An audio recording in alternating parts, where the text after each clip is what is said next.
10 सितंबर 2001 रात के करीब 11:52 बोस्टन के एक छोटे से होटल रूम की खिड़की के बाहर हल्की बारिश हो रही थी। सड़क पर गाड़ियों की आवाजें थीं, लोग अपनी सामान्य जिंदगी में व्यस्त थे। लेकिन उसी शहर के कमरे में बैठा एक आदमी चुपचाप टीवी स्क्रीन को घूर रहा था। उसके सामने खुला पड़ा था एक छोटा बैग जिसमें कुछ कपड़े, फ्लाइट के कागज और एक पतली सी नोटबुक रखी थी। उस आदमी का नाम था मोहम्मद अट्टा। दुनिया उस वक्त उसे नहीं जानती थी, लेकिन अगले 24 घंटों में उसका नाम इतिहास के सबसे खौफनाक आतंकी हमले से जुड़ने वाला था। सवाल ये है, उस रात उसके दिमाग में क्या चल रहा था? क्या उसे डर लग रहा था? क्या उसने आखिरी पल में अपना फैसला बदलने के बारे में सोचा?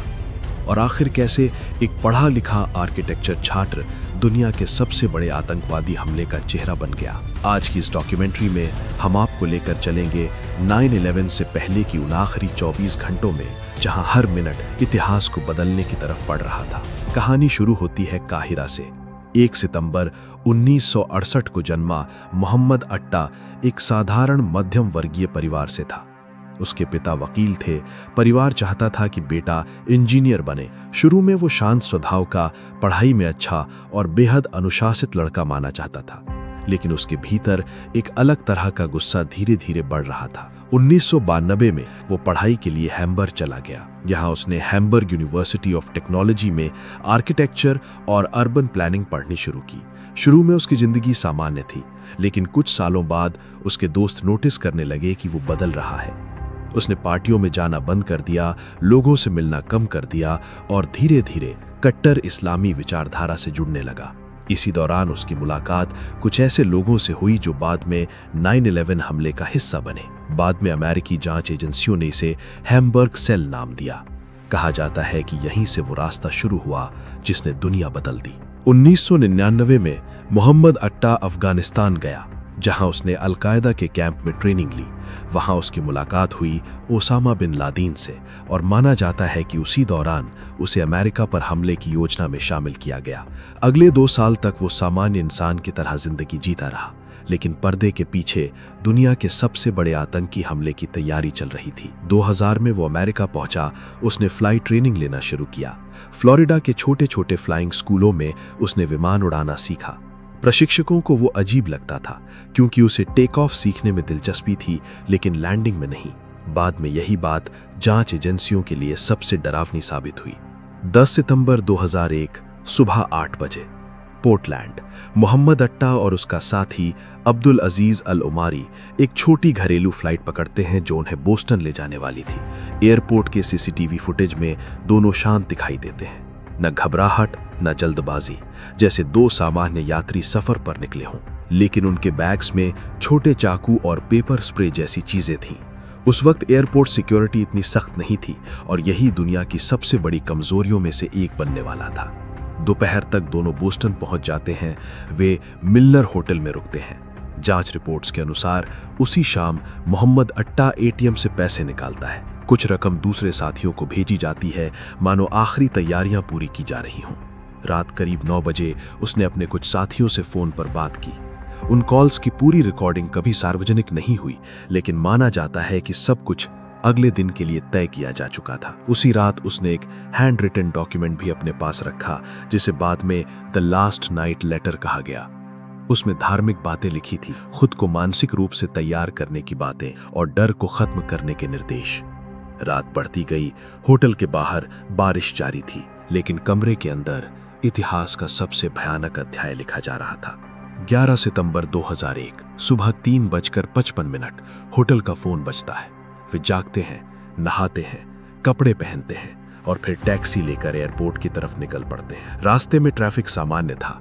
लोग ऑफिस जाने की तैयारी कर रहे थे। किसी को अंदाजा नहीं था कि कुछ घंटों बाद पूरी दुनिया बदल जाएगी। सुबह 5:45 दोनों लोगन इंटरनेशनल एयरपोर्ट पहुंचते हैं। सीसीटीवी फुटेज में मोहम्मद अट्टा नीली शर्ट और जैकेट में दिखाई देता है। उसका चेहरा बिल्कुल शांत था। सिक्योरिटी चेक के दौरान उसके बैग में कुछ चीजें स्कैन हुई, लेकिन उसे जाने दिया गया। यही वो पल था जहां इतिहास शायद रुक सकता था, लेकिन वो नहीं रुका। सुबह 8:59 अमेरिकन एयरलाइंस फ्लाइट 11 बोस्टन से उड़ान भरती है। विमान में 92 लोग मौजूद थे। शुरुआत में सब सामान्य था। यात्रियों को नहीं पता था कि कुछ ही मिनटों में उनकी जिंदगी खत्म होने वाली है। उड़ान के करीब 15 मिनट बाद आतंकियों ने विमान पर कब्जा करना शुरू किया। फ्लाइट अटेंडेंट्स ने एयर ट्रैफिक कंट्रोल को संदेश भेजा कि कुछ लोग घायल हो गए हैं। कॉकपिट का संपर्क टूटने लगा और फिर वो आवाज आई जिसने सबको डरा दिया। माना जाता है कि मोहम्मद अट्टा ने गलती से एयर ट्रैफिक कंट्रोल को संदेश भेज दिया था जो सिर्फ यात्रियों के लिए था। उसने कहा, nobody move, everything will be okay. लेकिन अब बहुत देर हो चुकी थी। सुबह 8:46। पूरा अमेरिका सामान्य सुबह जी रहा था। तभी अमेरिकन एयरलाइंस फ्लाइट 11 सीधे world trade centre north tower से टकराता है। विस्फोट इतना बड़ा था कि पूरे न्यूयॉर्क सिटी में दहशत फैल गई। शुरुआत में लोगों को लगा कोई दुर्घटना हुई है, लेकिन 17 मिनट बाद दूसरा विमान साउथ टावर से टकराया और दुनिया समझ गई कि यह हमला है। अगले कुछ ही घंटों में अमेरिका रुक गया। हजारों लोग मारे गए। धूल, आग, चीखें और टूटती इमारतों की तस्वीरें पूरी दुनिया ने लाइव देखी। और इसी के साथ मोहम्मद अट्टा इतिहास के सबसे नफरत भरे नामों में शामिल हो गया। बाद की जांच में FBI को उसके होटल रूम से दस्तावेज मिले, फ्लाइट ट्रेनिंग रिकॉर्ड मिले, बैंक ट्रांजैक्शन मिले और धीरे धीरे पूरी साजिश सामने आने लगी। लेकिन सबसे डरावनी बात यह थी कि हमला करने वाले लोग किसी फिल्मी विलेन जैसे नहीं दिखते थे। वे सामान्य इंसान की तरह थे। कॉलेज गए, नौकरी की, फ्लाइट सीखी, लोगों से बात की और फिर इतिहास का सबसे खौफनाक हमला कर दिया। 9/11 के बाद दुनिया हमेशा के लिए बदल गई। अमेरिका ने वॉर ऑन टेरर शुरू किया। अफगानिस्तान पर हमला हुआ। लाखों लोगों की जिंदगी बदल गई। एयरपोर्ट सिक्योरिटी बदल गई। दुनिया का राजनीतिक नक्शा बदल गया। लेकिन आज भी सबसे बड़ा सवाल वही है, आखिर एक इंसान इतना खतरनाक कैसे बन जाता है? क्या ये सिर्फ कट्टरपंथ था, नफरत, ब्रेन वॉश या कुछ और? क्योंकि 10 सितंबर 2001 की उस रात जब मोहम्मद अट्टा बोस्टन के उस होटल रूम में बैठा था, तब शायद दुनिया की किस्मत भी उसी कमरे में बंद थी और किसी को इसका अंदाजा तक नहीं था।